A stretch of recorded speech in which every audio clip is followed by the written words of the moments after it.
ರಕ್ತವನ್ನು ಚೆಲ್ಲುತ್ತೇವೆ, ರಕ್ತವನ್ನು ಚೆಲ್ಲುತ್ತೇವೆ. ಬೇಕೇ ಬೇಕು, ಬೇಕೇ ಬೇಕು, ಬೇಕೇ ಬೇಕು, ಬೇಕೇ ಬೇಕು.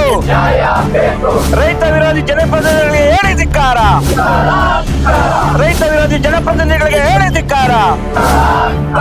ಬೇಕೇ ಬೇಕು, ಮುಚ್ಚಲೇಬೇಕು, ಮುಚ್ಚಲೇಬೇಕು. ಜಲ್ಲಿ ಕ್ರಷರ್ ಮುಚ್ಚಲೇಬೇಕು, ಮುಚ್ಚಲೇಬೇಕು.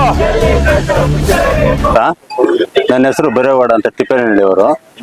ಏನಂದ್ರೆ ಇವಾಗ ಒಂದು ದಿವಸದಿಂದ ಇದು ಸಮಸ್ಯೆ ಅಲ್ಲ ಸರ್, ಸುಮಾರು ದಿವಸದಿಂದ, ಸುಮಾರು ಒಂದು 10 ವರ್ಷದಿಂದ ಕ್ರಷರ್ ಮಾಡ್ಬೇಕು ಅಂತೇಳಿ ಸುಮಾರು ಜನ ಬಂದಿದ್ರು.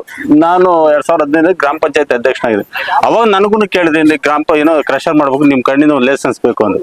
ನಾವ್ ಏನ್ ಮಾಡಿದ್ರೆ ಅದಕ್ಕೆ ಮುಂಚೆ ಒಂದು 5 ವರ್ಷಕ್ಕಿಂತನೇ ರೆಜುಲೇಷನ್ ಮಾಡ್ತಿದ್ವಿ. ನಮ್ಮ ಊರಿನವ್ರ ಅಧ್ಯಕ್ಷ ಆಗಿದ್ರು.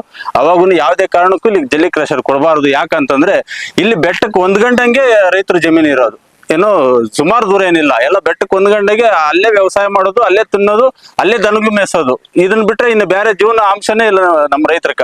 ಮೇಯಿಸಿದ್ರೆ ಹುಳು ಮೇಯಿಸ್ಬೇಕು, ಇಲ್ಲ ದನಗಳು ಮೇಯಿಸ್ಬೇಕು.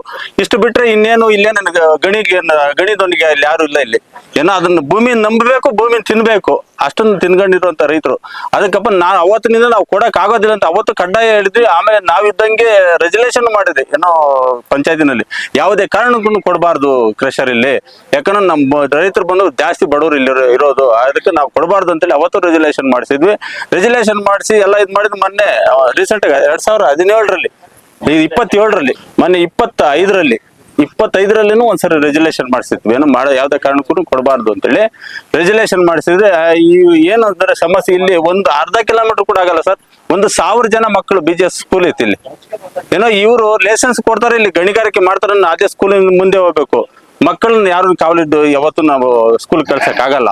ಇಲ್ಲಿನ ಮಕ್ಕಳೆಲ್ಲ ಅಲ್ಲೇ ನಡ್ಕೊಂಡು ಹೋಗ್ಬೇಕಾದ್ರೆ ಏನೋ ಟಿಪ್ಪರ್ಗೆ ನಿಧಾನವಾಗಿ ಓದ್ತೀವಿ ಅಂತೇನಿಲ್ಲ, ಏನೋ ಓದ್ತಾ ಇರ್ತಾವ ಪಾಡ್ಕವಿ. ಯಾಕಂದ್ರೆ ನಾನು ಸುಮಾರು ಕಡೆ ನಾವು ನೋಡಿದ್ವಿ, ಏನೋ ಮಕ್ಕಳು ಟಿಪ್ಪರ್ಗೆ ಕೆಳಗೆ ಸಿಕ್ಕಿ ಸತ್ತಿರೋದು ನಾವು ನೋಡಿದ್ವಿ. ಆ ಹಿಂಸೆ ನಮ್ಗೆ ಯಾಕೆ ಸಮಯ? ನಿಮ್ ಕ್ರಷರೇ ಇಲ್ಲಿ ಬೇಡ. ಇಲ್ಲಿ ಸುಮಾರು ಲಕ್ಷಕ್ಕೆ ಖರ್ಚು ಮಾಡಿ ಟಮಾಟ ಬೆಳೆದ್ರು, ಏನೋ ಸುಮಾರು 10 ಲಕ್ಷ. ಏನೋ ಕ್ರಷರ್ಗೆ 1 ಗಂಟೆಗೆ 6 ಎಕರೆ ಪಾಪ ರೈತರು ನಾಗಣ್ಣವ್ರಂತವ್ರು 6 ಎಕರೆ ಟಮಾಟಕ್ಕೆ ಬೆಳೆದ್ರು. ಇವತ್ತು 300 ರೂಪಾಯಿ ರೇಟ್ ಹೋಗಿದ್ರು ಎಲ್ಲೇನೋ ಒಂದು 10,000 ಬಕ್ಸ್ ಆಗಿರೋ 30 ಲಕ್ಷ ಕಾಸಾಗೋದು.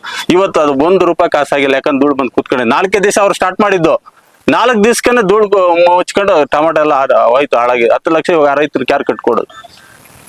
ನಾವು ಅಲ್ಲಿಗೆ 2 ವರ್ಷದಿಂದ ನಾವು ಅರ್ಜಿ ಕೊಟ್ಟರು, ಡಿ ಸಿ ವರ್ಕ್ ಮೈಸೂರ್ಗೆಲ್ಲ ಅರ್ಜಿ ಕೊಟ್ರು ಅದ್ರ ಬಗ್ಗೆ ಕ್ರಮನೇ ತಗೊಂಡು ಮೊನ್ನೆ ಲೈಸೆನ್ಸ್ ಕೊಟ್ರೆ ನಾವೇನು ಬದುಕಬೇಕಾ ಸಾಯ್ಬೇಕಾ ನೀವೇ ಹೇಳ್ರಿ. ಅದು ಏನನ್ನ ಹೆಚ್ಚು ಕಮ್ಮಿ ಆದ್ರೆ ಹೊಣೆಗಾರರು ನೀವೆಲ್ಲ ಇರ್ತೀರಿ ಅಧಿಕಾರಿಗಳು. ಅಲ್ಲಿಗೆ ನಾವೇನು ಬದುಕೋಷ್ಟೇ ಇಲ್ಲ, ನೀವು ಬದುಕೋಷ್ಟೇ ಇಲ್ಲ ಅಂತ ಹೇಳ್ಬಿಟ್ಟು ನೀವೇ ಅಂದ್ಬಿಟ್ಟು ಅಂದ್ರೆ ಎಲ್ರಿಗೂ ನಾವು ಪಾಲ್ಡಲ್ ಕೊಟ್ಬಿಟ್ರೆ ಕುಡಿದ್ಬಿಟ್ಟು ನಿಮ್ಮನ್ನ ಸತ್ತು ಬಿಡ್ತೀರಿ ನಾವು. ಅಷ್ಟೇ ನಮ್ಮ ಆಗ್ರಹ. ಯಾವುದೇ ಕಾರಣಕ್ಕೂ ಇಲ್ಲಿ ಕ್ರಷರ್ ನಡಿಬಾರ್ದು, ನಮ್ಮ ರೈತರನ್ನ ಉಳಿಸ್ಬೇಕಷ್ಟೇ ನೀವು. ಇಲ್ಲ ನಿಮ್ಗೆ ಹಂಗೆ ನಡಿಲೇಬೇಕಂದ್ರೆ ಎಲ್ಲ ಪಾಲ್ಡಲ್ ತಂದು ನೀವೇ ಕೊಟ್ಬಿಟ್ರೆ ನಾವು ಕುಡಿದ್ಬಿಟ್ಟು ಸತ್ತು ಬಿಡ್ತೀವಿ.